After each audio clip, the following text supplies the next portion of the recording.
pendengar Radio Manggarai dan pemirsa live streaming KPU Kabupaten Manggarai di mana saja berada. Sekarang kita akan masuk pada segmen 2, yaitu segmen pemaparan visi dan misi. Saya persilakan pasangan calon nomor urut 1 untuk menyampaikan visi dan misinya 5 menit dari sekarang. Salve, salam, assalamualaikum warahmatullahi wabarakatuh. Om Swastiastu, Namo Buddhaya, salam kebajikan. Yang saya hormati Ketua KPU Provinsi, Ketua KPU Kabupaten dan seluruh jajarannya, Ketua dan seluruh anggota Bawaslu, pasangan calon, moderator dan seluruh panelis, para peserta yang menghadiri acara ini, TNI Polri dan seluruh hadirin yang saya hormati dan saya banggakan. Pada kesempatan ini saya ingin menyampaikan tentang apa visi dan misi pasangan Deno Madur untuk 5 tahun ke depan. Pertama, tentu saja visi dan misi ini akan dibangun dari suatu pemahaman bahwa Manggarai ini sudah maju. Saya kira kemajuan-kemajuan itu bisa dipresentasikan nanti pada saatnya. Tetapi yang pasti bahwa hampir seluruh sektor pembangunan di Kabupaten Manggarai itu telah mengalami kemajuan yang berarti. Misalnya di bidang kelistrikan, 2016 posisi Manggarai pada posisi 56%. Elektrifikasi, saat ini sudah 97%. Kemudian angka kemiskinan menurun dari 74 ke 60.000 penduduk miskin. Penurunan angka kemiskinan ini sebenarnya juga merupakan salah satu fungsi atau salah satu hal yang bisa kita menjelaskan tentang seberapa jauh sukses-sukses dari intervensi-intervensi program dan kegiatan pemerintah selama 5 tahun. Di samping itu tentu saja visi dan misi yang dibangun 5 tahun ke depan itu juga berangkat dari kondisi yang ada di Kabupaten Manggarai. Antara lain misalnya kita masih mempunyai tantangan pertumbuhan penduduk yang masih cukup tinggi. Kemudian penduduk miskin yang masih cukup banyak. Lalu kemudian sumber daya tenaga kerja juga yang masih sangat terbatas kemampuannya. Lalu kemudian yang paling penting juga sekarang ini adalah bahwa 5 tahun ke depan kita akan menyusun program kegiatan dalam sebuah situasi di mana kita masih mengalami pandemi COVID-19. Tentu agak berbeda kita melaksanakan program dan kegiatan ketika kita dalam situasi normal. 2020 saja misalnya, bagaimana kita harus melakukan refocusing anggaran dan seterusnya termasuk program kegiatan karena harus dilakukan penyesuaian-penyesuaian karena pandemi COVID-19. Itu kurang lebih latar belakang yang melatar belakangi bagaimana kami menyusun visi dan misi Kabupaten Manggarai untuk 5 tahun ke depan. Berdasarkan pertimbangan-pertimbangan seperti itu, maka kemudian kami menyusun visi Manggarai yang maju, berkualitas, makmur, sejahtera merata, berbasis gotong royong, dan diridhoi oleh Tuhan Yang Maha Kuasa.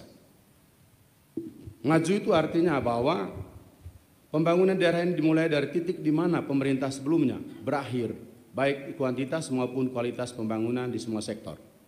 Berkualitas artinya berhubungan dengan tingkat, taraf, dan derajat mutu dari setiap proses perencanaan, pelaksanaan, hasil, dan dampak setiap pembangunan yang menunjukkan mutu yang baik dan bermanfaat. Makmur artinya berhubungan dengan semua indikator kesejahteraan, kemakmuran, welfare state. Kemudian sedangkan sejahtera berhubungan indikator-indikator prosperity. Berdasarkan visi itu lalu kemudian kami mengelaborasi lebih lanjut di dalam misi yang pertama adalah bagaimana kita berupaya untuk terwujudnya sumber daya manusia dan tata kelola pemerintahan yang berkualitas dan berdaya saing. Kemudian yang kedua, misi yang kedua, bagaimana kita berupaya untuk meningkatkan kemakmuran dan kesejahteraan rakyat dengan menciptakan lapangan kerja seluas mungkin dan meningkatkan pendapatan petani melalui upaya optimalisasi semua sumber daya pertanian dengan pendekatan terintegrasi. Saya kira misi kedua ini relevan juga dengan Undang-Undang Nomor 11 2020 tentang Cipta Kerja yang sudah disusun oleh pemerintah pusat. Kemudian yang ketiga, memajukan derajat kesehatan masyarakat yang berkualitas dan merata. Jadi di bidang kesehatan kita tidak lagi berbicara soal kesehatan saja, tapi kesehatan dengan penekanan yang berkualitas dan merata.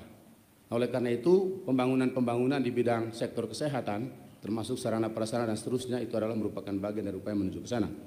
Yang keempat adalah terwujudnya kuantitas dan kualitas infrastruktur yang merata dan berkelanjutan untuk mendukung pengembangan ekonomi dan pelayanan dasar. Visi yang keempat, sedangkan yang kelima saya lanjutkan, Pak Wakil silakan.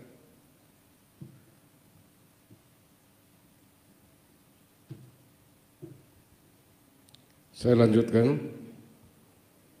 Misi kelima, mempercepat upaya penanggulangan kemiskinan. Meningkatkan pengelolaan manajemen koperasi. Waktu habis Bapak, saya persilakan untuk kembali ke tempat semula. Terima kasih kepada pasangan calon nomor urut 1. Berikutnya saya persilakan pasangan calon nomor urut 2 untuk menyampaikan visi misinya 5 menit dari sekarang. Baik, terima kasih banyak. Selamat pagi untuk seluruh rakyat Manggarai dimanapun berada, para penyelenggara pilkada, dan hadirin sekalian yang kami muliakan. Kami mulai penjelasan visi misi ini dari konteks pembangunan Manggarai saat ini. Pertama, bahwa dalam pandangan kami, pembangunan 5 tahun terakhir ini mengalami stagnasi bahkan kemunduran. Bisa dilihat dari kondisi infrastruktur kita dari 2016 sampai 2019 baru ada 108 km jalan yang diperbaiki dari 798 km yang rusak pada tahun 2015. Kita tahu bahwa kondisi infrastruktur ini menjadi salah satu prasyarat penting bagi pembangunan ekonomi yang berkeadilan, yang merata dan berkualitas.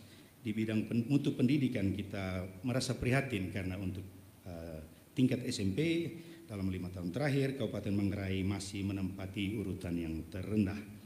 Kemudian konteks pembangunan yang kedua, Bapak Ibu sekalian, adalah kondisi COVID-19.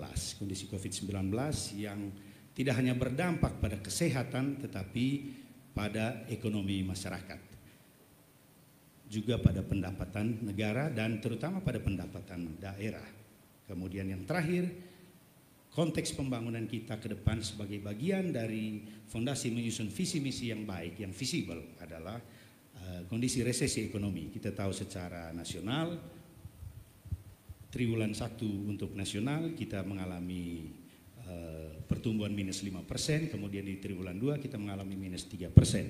Karena itu saya kira secara lokal kita akan mengalami pertumbuhan yang kurang lebih akan minus juga. Kalau kita bicara resesi, maka kita bicara pada saat ini juga bukan cuma pendapatan negara, tetapi juga pendapatan masyarakat Manggarai. Berkaitan dengan COVID-19, yang menjadi catatan penting di sini adalah sampai dengan hari ini total penderita ada 68 orang dengan catatan 1 meninggal, 9 sedang dirawat dan 58 sembuh. Karena itu dengan memahami konteks pembangunan ini, Bapak-Bapak sekalian, kami mengusung visi Manggarai yang maju, adil dan berdaya saing. Bolek loke bacatara, tela galang peang, ketea pione. Manggarai yang maju artinya Manggarai yang terus bergerak, namun dengan spirit dan dinamika perubahan secara terus-menerus menuju kepada sesuatu yang lebih baik. Kemudian adil artinya pembangunan yang diselenggarakan yang merupakan usaha bersama itu berdampak merata pada semua lapisan masyarakat, semua golongan, semua kelompok, semua wilayah tanpa diskriminasi dan disparitas. Disparitas baik antar wilayah, antar kelompok pendapatan maupun antar golongan. Kemudian berdaya saing. Berdaya saing artinya kemampuan menghasilkan sumber daya manusia, barang dan jasa yang memenuhi standar lokal, standar nasional, dan standar global internasional dengan mengoptimalkan sumber daya alam, manusia, dan budaya Manggarai untuk kemudian meningkatkan pendapatan dan kesempatan kerja masyarakat Manggarai. Selanjutnya diteruskan oleh Pak Heribertus Ngabut. Terkait visi yang disampaikan, bolek loke bacatara tela galang peang kita pione. Pemimpin dan orang yang dipimpinnya dipastikan adalah orang-orang yang sehat, sehingga bisa mengurus Manggarai ini secara baik dan benar. Tela galang peang kita pione maknanya adalah kecukupan sandang, papan, dan pangan untuk seluruh rakyat Manggarai. Kemudian visi ini dijabarkan pada 4 misi: pendidikan, kesehatan, perekonomian, dan lingkungan hidup. Semua ini bisa berjalan dengan baik ditentukan oleh 3 hal penting, yaitu sumber daya manusia yang digerakkan oleh mesin birokrasi, kedua uang, ketiga itu harus dibungkus dengan aturan. Maka pertama, untuk bisa mengalirkan sebuah pelayanan yang prima, maka profesionalisme birokrasi ASN itu juga menjadi pertaruhan. Oleh karena itu, penempatan orang-orang yang hebat pada tempat yang hebat akan mengalirkan kesejahteraan dan kebaikan bagi masyarakat negara. Berikut saya kira uang ini penting, selain APBD, DAK adalah pertaruhan politik dari Waktu habis Bapak, kami persilakan untuk kembali ke tempat semula. Terima kasih kepada pasangan calon nomor urut 2 yang telah memberikan pemaparan visi misi. Mari kita beri tepuk tangan yang meriah untuk kedua pasangan calon ini.